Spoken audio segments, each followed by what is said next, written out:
Hello बच्चों, let's see this question. So the question is saying which one is false about osmosis. तो हम लोग एक काम करते हैं, सबसे पहले ऑस्मोसिस के बारे में जानते हैं. ऑस्मोसिस होता क्या है?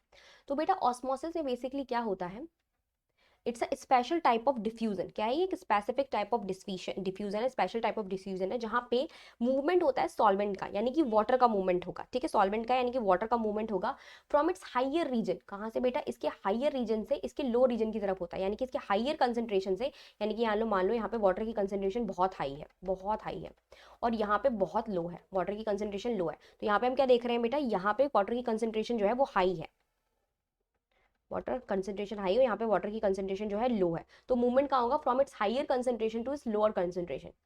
इसको, इसे हम लोग क्या बोलते हैं? Through a semi permeable membrane. एक दो चीजें याद रखिए, through a semi permeable membrane till it reach equilibrium. जब तक क्या नहीं आ जाता? इक्विलिब्रियम नहीं आ जाता, यानी कि दोनों तरफ वाटर के जो मॉलिक्यूल्स हैं इनकी कंसेंट्रेशन बराबर नहीं हो जाती है. ठीक है, क्या है? अगर मान लो यहाँ पे 100 है तो दोनों तरफ तब तक होगा जब क्या नहीं हो जाएगा? 50-50 नहीं हो जाएंगे, दोनों तरफ 50-50 नहीं हो जाएंगे, तब तक क्या होगा? ये जो ट्रांसपोर्ट है ये होता रहेगा. ठीक है, सो हम लोग क्या मान के चल रहे हैं ऑस्मोसिस को? फिर से, the movement of solvent from the region of its higher concentration to its lower concentration across a semi permeable membrane till it reach equilibrium.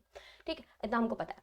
अब क्या होता है बेटा? मैंने क्या बताया? Across a semi permeable membrane के थ्रू होता है ये. इसमें कोई प्रोटीन इन्वॉल्व नहीं होती है. ठीक है, कोई भी प्रोटीन इन्वॉल्व नहीं होती. प्रोटीन का मतलब क्या हुआ? कोई भी पंप इन्वॉल्व नहीं होते, कोई चैनल इन्वॉल्व नहीं होते हैं. प्रोटीन एंड चैनल अगर इन्वॉल्व होते हैं तो क्या होता है बेटा? अगर मैंने क्या बताया, एक और चीज यहाँ पे ध्यान रखिए, मैंने बोला है कि अलोंग इट्स कंसेंट्रेशन ग्रेडियंट हो रहा है, यानी कि from their higher concentration to lower concentration की तरफ हो रहा है.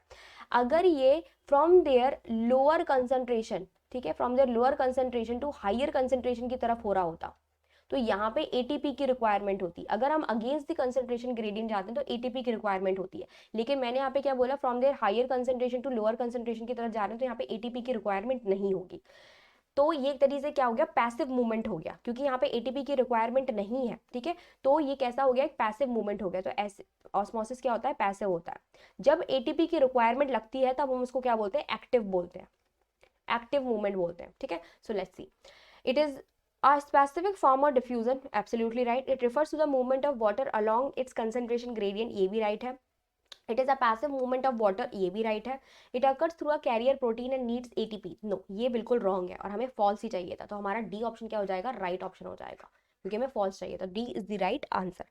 I hope आपको समझ में आया होगा. Best of luck.